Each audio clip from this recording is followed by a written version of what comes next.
It's really troubling. Michael, you know how important Australia's trade relationship is with China, but so too, indeed more important, is Australia's sovereignty. How do we reconcile these two considerations given that they so often seem to come into conflict? Well, we've shown the way. We keep our nerve. We don't compromise on the 14 demands that the authorities in Beijing demanded of us to change our democratic system. And we seek alternatives to our coal, wine, barley and lobster exports, and they're growing great guns. I must say it's good to see cheaper lobsters in the South Melbourne market, but the main point is we can diversify.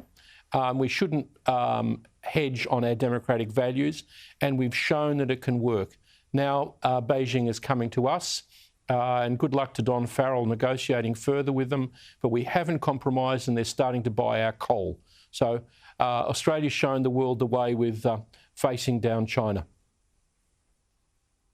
Yeah, good point, Michael. And the good work that was done during the coalition years to diversify those markets is something that, if anyone in Labor can do it, I think Don Farrell's probably the guy. Malcolm, there are cultural differences between the way that the Chinese see the world, a really long view spanning generations, while here we seem so often locked into a short-term policy perspective that so often has an eye to the 3 years between elections. How can we ensure that Australian security and supply chain resilience is there when there seems to be a lack of that long-sightedness? Look, I think the short-term perspective on this occasion is a good thing, because the threats that we're facing are short-term threats. We're not talking about something that's going to happen to us in 20 or 30 years' time. We're talking about the potential for war occurring potentially between China and the United States over Taiwan in the second half of this decade. So we do need to be thinking short-term in some respects in terms of defence and national security.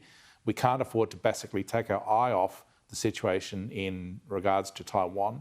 But at the same time, we do need to recognise that, as you say, China has a long-term strategy.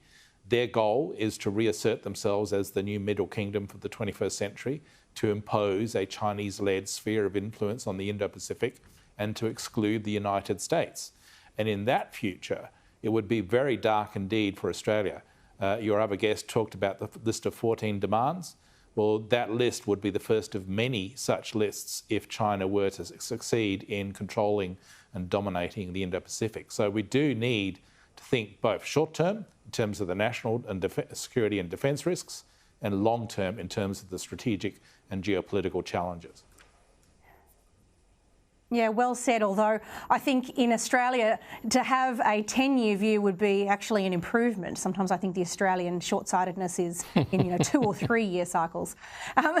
Michael, Adam Crichton has written a piece in this weekend's Australian about the difficulties that the Five Eyes nations will face in keeping its edge in the security and defence space. What do you think is necessary for Australia to stay ahead of the game in this space so that it doesn't invite espionage, the exploitation of technology or other aggression that seems to come with the smell of weakness? Well, I think we have to do what Richard Marles has done this week in response to James Patterson, act in a non-partisan way. With Chinese technologies that were intruded into Australia in an earlier naive period, we have to get rid of them.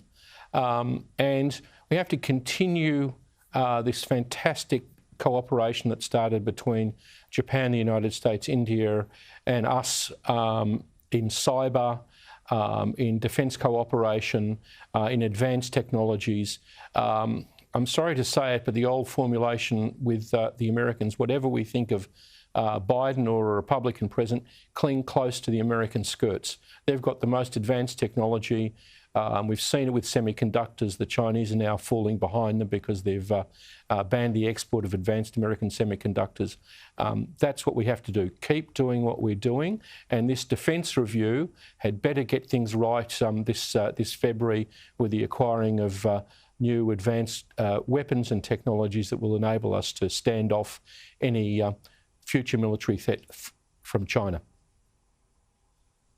Thank you, Malcolm Davis and Michael Danby. I really appreciate your expertise.